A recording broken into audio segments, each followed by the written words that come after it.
Hello and welcome back to my studio. Today we're going to look at that age-old question, when is a painting completed? I'm going to share some valuable tips with you to help you come to that decision and also to help guide you in your painting process.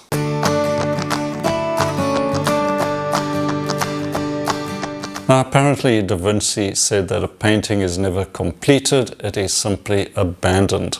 Whatever your views on that may be, there is no doubt that at some point you've got to put down your brush and leave that painting. Call it complete. Let it go. So how do you get there? Some of us really struggle with this decision. How long do you keep working on it? What else do you need to do to make that painting great?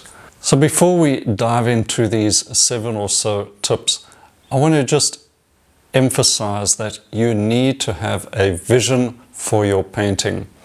So before you even start, get an idea of what it is you want to achieve with this painting. Have an idea of what you want it to look like. With that vision in mind, let's dive in to these tips on how to complete your painting.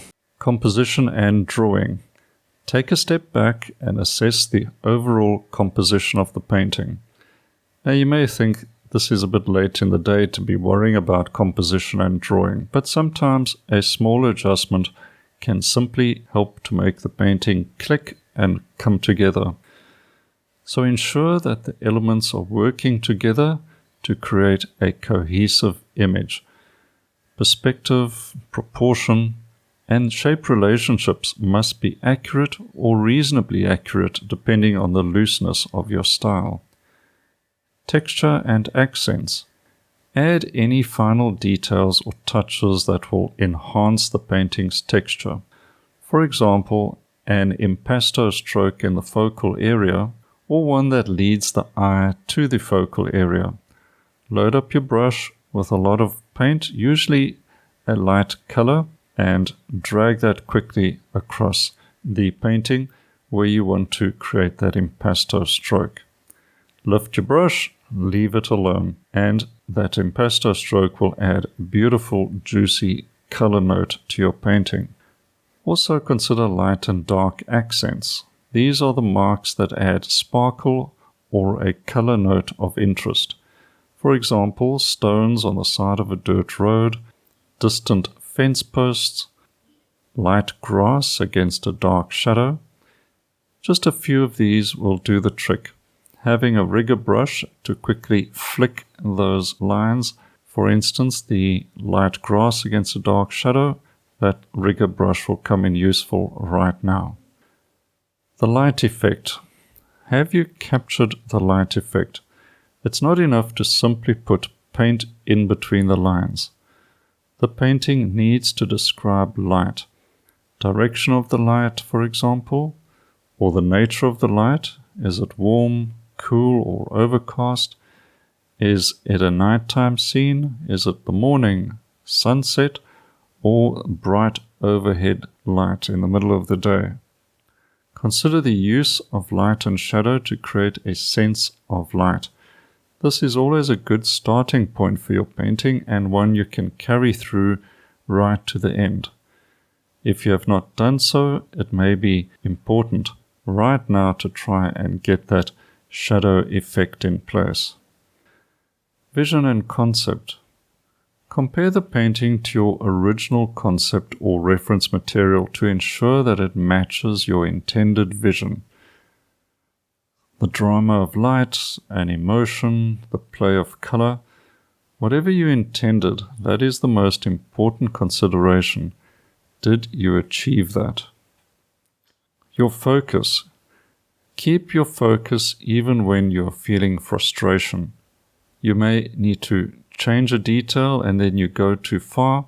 Keep your emotions in check so you do not do something you're going to regret. Put the scraping knife down until you have counted to 10.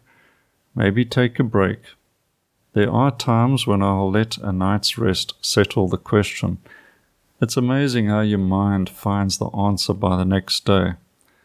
Trust your intuition and finish off the painting with confidence after a good night's rest. And speaking of intuition, remember your gut feel. Trust your instincts. Step back and see the painting as a whole.